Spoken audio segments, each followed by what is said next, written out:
One of the display owner of this Nike Shoe City of Marikina is Miss Mia Santos. Ma'am, Miss Mia, ano po yung inspiration nyo para i-promote yung mga local product natin na mga leather, especially po sa shoes? Kasi very creative po yung mga design ng mga shoes nyo. Parang hindi siya yung mga common. Opo.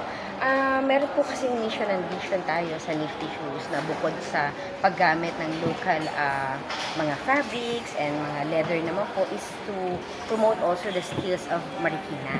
Mga Marikeño, yung mga ano po natin, mga handcrafted po kasi lahat ang ating sapatos. So yun po ang gusto natin, sana tangkilikin din ang Marikina at makilala base po dun sa mga talents natin.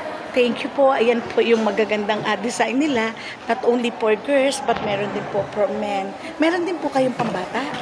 Wala pa pong pambatang ito, pero so nagde-develop na rin po tayo. Pero marami na po tayong variety ngayon, from chinelas, heels, may mga pangkasal, panglalaki, pambabae, kompleto. All occasions. Opo, yes. Thank you, Miss Mia. Okay.